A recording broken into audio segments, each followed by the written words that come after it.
Covid चालान उन लोगों के काटे गए हैं जो बिना मास्क के थे।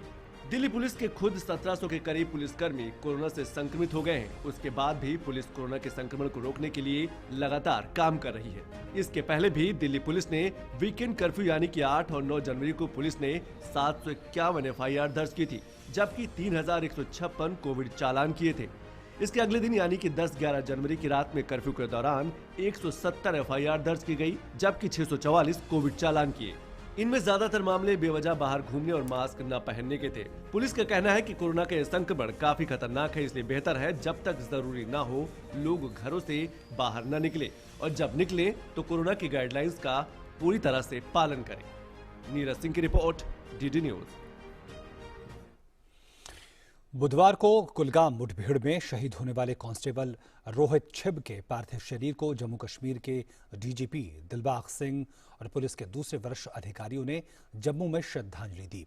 इस दौरान DGP दिलबाग सिंह ने कहा कि इस साल अब तक 8 कामयाब ऑपरेशन किए गए हैं, जिसमें 14 दहशतगर्दों का सफाया हुआ है। इनमें 7 पाकिस्तान के दहशतगर्द भी शामिल हैं। उन्होंने कहा कि जिस तरह 2021 में बड़ी तादाद में दहशतगर्दों का सफाया हुआ, उसी तरह 2022 में भी हमारे बहादुर जवान डटकर दहशतगर्दी का मुकाबला करते रहेंगे।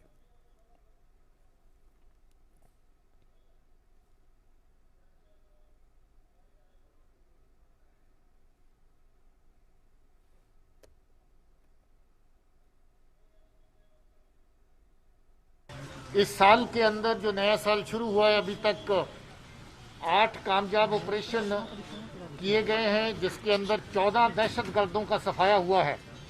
इन 14 दहशतगर्दों के अंदर 7 पाकिस्तान के दहशतगर्द भी शामिल हैं। ये पाकिस्तान के पिट्ठू जो उनकी साजिशों के मुताबिक जहां पर आकर के दहशतगर्दी को अंजाम देते हैं, उनका सफाया करने का काम जो चल रहा है वो तेजी से चल रहा है। जो टेररिस्ट जहां पर तंजीमें काम करती है, उनको जो सपोर्ट करने वाले अलग अलग तरह के मॉड्यूल्स हैं, उनका सफाया भी साथ में किया जा रहा है। इसमें पब्लिक का, आवाम का खुला साथ हमारे साथ है और हम लोग महसूस करते हैं कि साल 2022 के अंदर जैसे 21 के अंदर बड़ी तादाद में दहशतगर्दों का सफाया हुआ, लोगों ने चैन की सांस ली।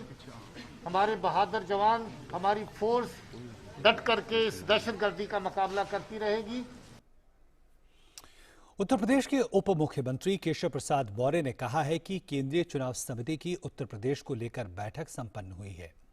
बैठक में 172 विधानसभा सीटों को लेकर चर्चा हुई। बैठक की अध्यक्षता राष्ट्रीय अध्यक्ष JP नड्डा ने की।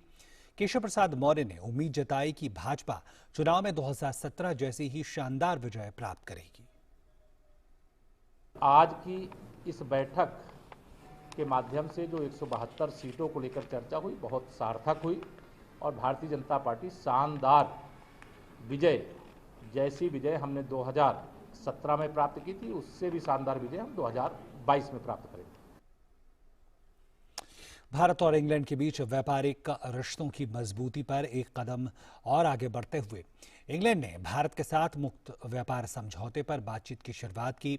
इंग्लैंड के प्रधानमंत्री बोरिस जॉनसन ने इसे ब्रिटिश व्यापारियों के लिए भारतीय अर्थव्यवस्था की कतार में सबसे आगे रखने का सुनहरा अवसर करार दिया। समारोह को संबोधित करते हुए ब्रिटेन की विदेश मंत्री एनी मैरी ट्रेवेलियन ने कहा कि मुक्त व्यापार समझौते का उद्देश्य वैश्विक अर्थव्यवस्था को फिर से आकार देने के साथ ब्रिटिश व्यापारियों को भविष्य में सुनहरा अवसर प्रदान करना है। We aim for this to be a future-facing deal, accelerating the business that we do together in the cutting-edge sectors that are reshaping the global economy. Areas like services and innovation, where Britain and India are already world leaders, and in which we are therefore ideal partners, with many British and Indian businesses working side by side to push the boundaries of technology from fintech to green tech, from automation to AI.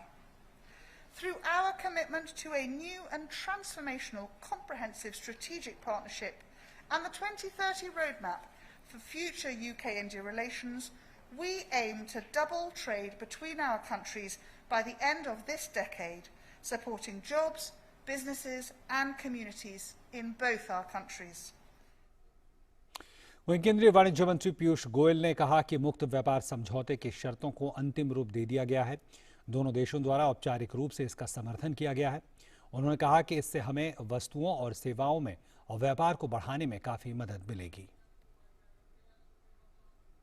Today, the terms of reference of the free trade agreement have been finalized and formally endorsed by both countries, and therefore we are launching formal negotiations for the free trade agreement, for which both teams will be proactively and regularly engaging with each other, deliberating on different aspects of our relationship and fast-tracking the interim agreement or an early harvest agreement where we hope to capture the low-hanging fruits which will provide opportunities for businesses on both sides in UK and India and help us substantially enhancing the volume of trade in goods and services.